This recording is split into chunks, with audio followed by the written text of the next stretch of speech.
అమ్మవారి శివుడిని ఆక్షేపించింది రేవనో తెలుసా? నీకు కట్టుకుందుకు బట్టలు కూడా లేవు, సరిగ్గా దిగంబరుడుగా ఉంటావు, నేను కాబట్టి చేసుకున్నాను, నేను ఎవరు చేసుకుంటారు? పులితోలు కడతావు, ఏనుగుతోలు కడతావు, ఇంకేమి లేవు, రెండే బట్టలు. మరి అంతే కదా, ఎప్పుడు పులితోలు లేదా ఏనుగుతోలు, ఏనుగు చర్మం పులి చర్మం, ఇకపోతే నువ్వు కట్టుకునేందుకు ఏం లేదు ఇక్కడ అందుట. అంటే ఆయన అన్నట్ట, పులితోలు ఏనుగుతోలు రెండు దాచిపెట్టాయి, నేను ఏం కట్టుకుంటానో నీకు చూపిస్తాను అన్నట్ట. ఈవిడ కావాలనే పులితోలు ఏనుగుతోలు అయ్యవారికి దొరకకుండా చేసింది. ఈవిడ స్నానం చేసి వచ్చింది కైలాస మానస సరోవరంలో.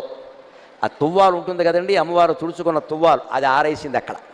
ఆయన వెంటనే దాన్ని ధరించాట వస్త్రంగా. అమ్మవారు స్నానం చేసి తుడుచుకున్న తువ్వాలని శివుడు ధరించాడు. అదేమిటి అంటే, ఇది అచ్చం పులితోలు ఏనుగుతోలు రెండు కలిపినట్టుగా ఉంది అన్నట్టు. ఎందుకని? అమ్మవారు ఒంటి నిండా పసుపు రాసుకుంది కాబట్టి ఆ తువ్వాలకి పసుపు చారలంటే, అమ్మవారు కస్తూరి తిలకం దిద్దుకుంది కాబట్టి కాటుక పెట్టుకుంది కాబట్టి నల్లటి చారలు కూడా అంటే, నల్ల చారలు పసుపు చారలు ఉంటే పులితోలే కదా అన్నట్టు. అదంటే